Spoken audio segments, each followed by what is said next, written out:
কি দাদু ভাই, দিদি ভাইরা, কেমন আছো তোমরা সবাই? হ্যাঁ হ্যাঁ, আমরা সবাই ভালো আছি দাদু। বেশ বেশ, শীত তো ভালোই পড়েছে। তোমরা সবাই কিন্তু সাবধানে থেকো। সকাল সন্ধ্যা গরম পোশাক পরবে, একদম ঠান্ডা লাগাবে না কিন্তু। দাদু, আজ তো রোববার, আজ একটা গল্প বলো না। আচ্ছা দাদু, অহংকার কি, আর মানুষ অহংকার করে কিভাবে? ঠিক আছে, তাহলে আজকে অহংকার নিয়েই একটা গল্প বলি, কেমন? শোনো, এক গ্রামে বিনয় নামের এক কুমোর তার স্ত্রীকে নিয়ে খুবই কষ্টেই দিন কাটাতো। সে খুব সুন্দর মাটির মূর্তি বানাতো, কিন্তু গ্রামে তেমন তার বিক্রি বাটা হতো না। একদিন গ্রামের এক ভদ্রলোক বিনয়কে বলল, শোনো বিনয়, তুমি তো খুব ভালো মাটির মূর্তি বানাতে পারো, কিন্তু বাড়িতে বসে থাকলে তোমার এই প্রতিভার কথা কেউ জানতে পারবে না। আর কেউ যদি তোমার মূর্তি নাই কেনে, তাহলে তোমার এই মূর্তি বানিয়ে কোনো লাভও নেই। তুমি বরং একটা কাজ করো, প্রতিদিন সকালে আমাদের গ্রামের প্রান্তে যে হাট বসে, সেই হাটে একটা দোকান বসাও, দেখবে অনেক মূর্তি বিক্রি হবে সেখানে। তুমি ঠিকই বলেছ কাকা, তাহলে আমি তাই করব। সেই কথা মতোই পরদিন সকালে হাটে গিয়ে সে নিজের বানানো মূর্তিগুলো নিয়ে বসল। বিক্রি বাটাও ভালোই হতে লাগলো। কারোর কারোর সেই মূর্তি খুব পছন্দ হলো। ওরে বাবা, এ মূর্তি তো ভীষণ সুন্দর। এই তুমি কি নিজেই তৈরি করো নাকি এই মূর্তিগুলো? হ্যাঁ, আমি নিজেই বানাই। আপনার পছন্দ হয়েছে? হ্যাঁ হ্যাঁ, খুব পছন্দ হয়েছে। তা এই কৃষ্ণ মূর্তিটার দাম কত? ওটার দাম 5 টাকা। এইভাবেই চলতে লাগলো। প্রতিদিন বিনয় নতুন নতুন মাটির মূর্তি তৈরি করে হাটে নিয়ে যায়। কিছু দিনের মধ্যে তার বেশ পরিচিতিও হয়ে গেল। একদিন হাট থেকে এসে বিনয় মন খারাপ করে বসেছিল। বাসন্তী জিজ্ঞাসা করল, কি গো, কি হয়েছে তোমার? এভাবে মন খারাপ করে বসে আছো যে, কিছু হয়েছে নাকি? কি আর বলি বলো তো তোমাকে, মাটির মূর্তি বিক্রি করে যে কটা টাকা আয় হয়, তাতে এখন তো কোনো মতে সংসার চলে যাচ্ছে। কিন্তু আর কিছুদিন পরে যখন আমাদের সন্তান আসবে এই পৃথিবীতে, তখন তো খরচ আরও বাড়বে। তখন কিভাবে সামলাবো এই কম রোজগারে, এটাই আমার কাছে চিন্তার বিষয় হয়ে দাঁড়িয়েছে।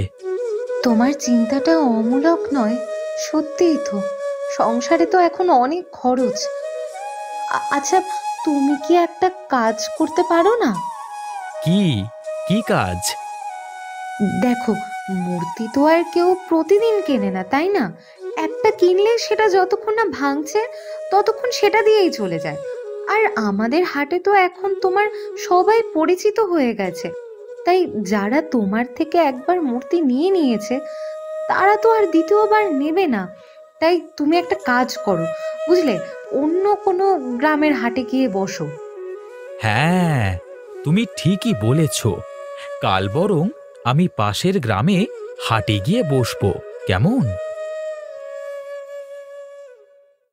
একদিন একটা বড় ব্যবসায়ী হাটে আসে।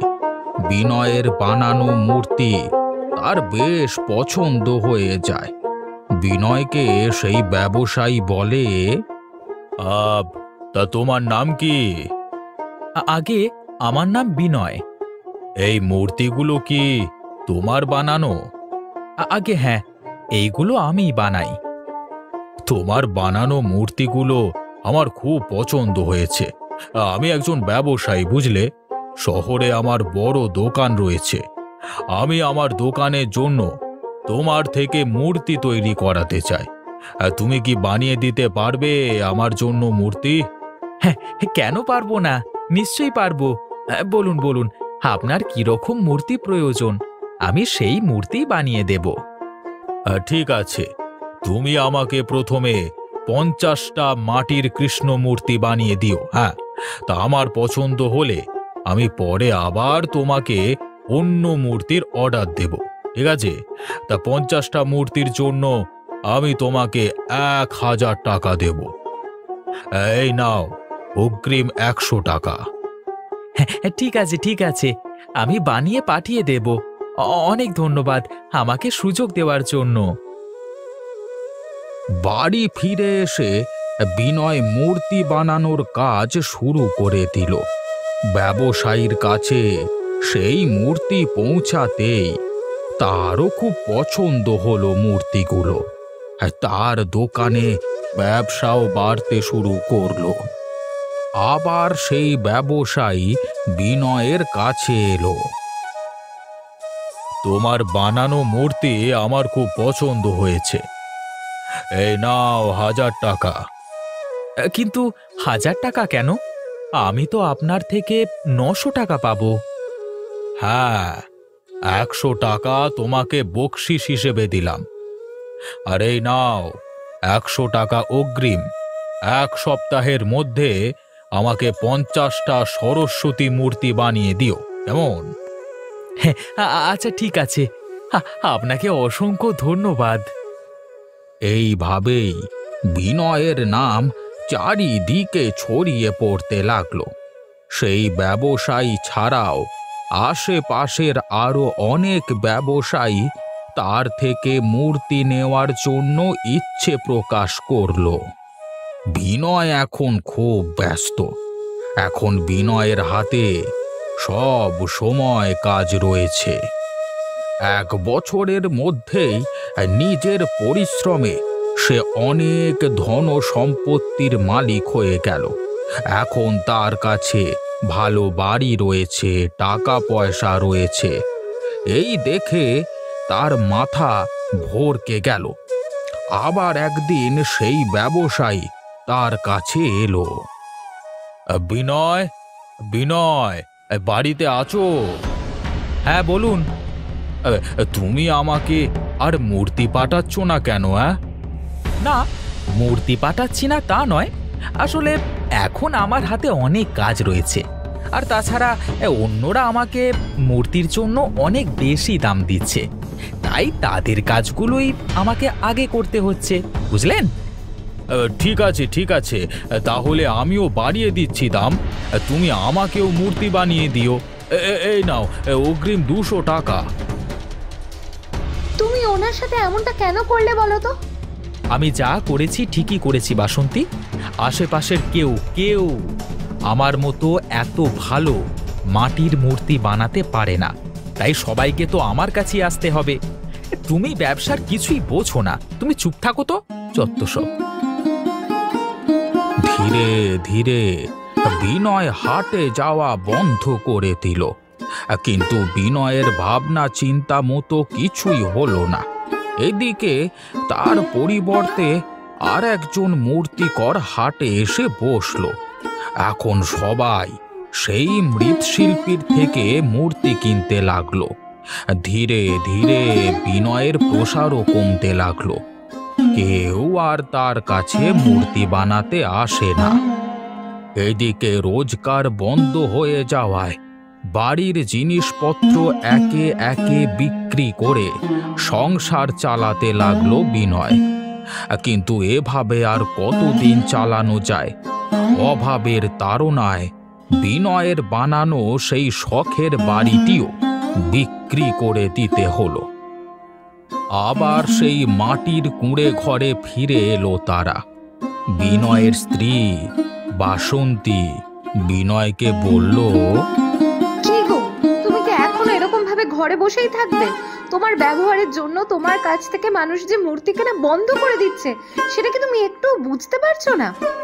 আরে সকাল সকাল কানের কাছে ফ্যাচ ফ্যাচ করো না তো। আমি যা করছি ঠিকই করছি। আরে তোমাকে বেশি জ্ঞান দিতে হবে না, ঠিক আছে? বেশ কিছুদিন এইভাবে চলতে চলতে বিনয় সর্বশান্ত হয়ে গেল। দেখলে তো কি হলো, নিজের কাজ নিয়ে গর্ব করা ভালো, কিন্তু কখনোই কখনোই অহংকার করা ভালো নয়। তোমার অহংকারের ফলে আজ আমরা সব হারিয়ে ফেলেছি। দুবেলা দুমুঠো খাওয়ার মতো পয়সাটুকু নেই আমাদের কাছে। হায় ভগবান! তুমি ঠিকই বলেছ। আমার অহংকার, আমার অহংকারই আমার পতন ঘটিয়ে দিল। এখন আমি কি করব?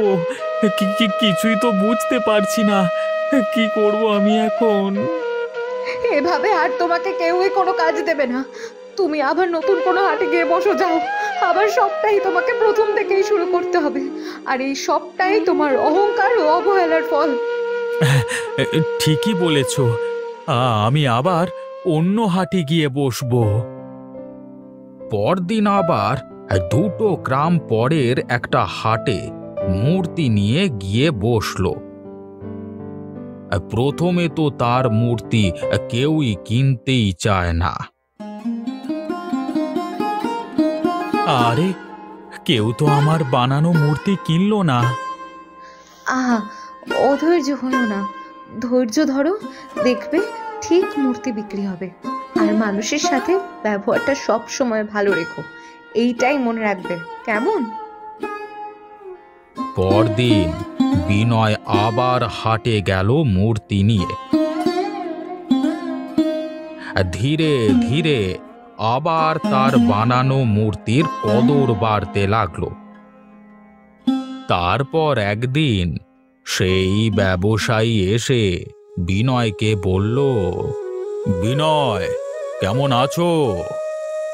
আমাকে আমাকে ক্ষমা করবেন বাবু। আজকে আমার অহংকারের জন্য আমি সব কিছু হারিয়ে আবার রাস্তায় এসে পড়েছি। আমার আমার ব্যবহারের জন্য আমি আপনার কাছে ক্ষমা প্রার্থী। আরে ঠিক আছে, ঠিক আছে। মানুষই তো ভুল করে, আবার মানুষই সেই ভুল সংশোধন করে এগিয়ে যায় সামনের দিকে। তুমি আবার তোমার ব্যবসাটা শুরু করো, আমি তোমার পাশে আছি। এই নাও অগ্রিম 500 টাকা। কালকে আমাকে মূর্তি করে দিয়ে এসো, কেমন? আপনাকে আপনাকে অসংখ্য ধন্যবাদ। আপনি না থাকলে আমি আজ ভেসে যেতে বসেছিলাম। আমি কথা দিচ্ছি, জীবনে আর কোনো দিন এমন ভুল করব না, এমন ভুল কোনো দিন করব না আমি। তাহলে বুঝলে তো অহংকার কিভাবে মানুষের সমস্ত অর্জিত সম্পদ এবং সম্মানকে ধ্বংস করে দিতে পারে। কখনোই অহংকার করতে নেই। তোমরা কিন্তু কখনোই অহংকার করো না, কেমন? আমরা কখনোই অহংকার করব না দাদু।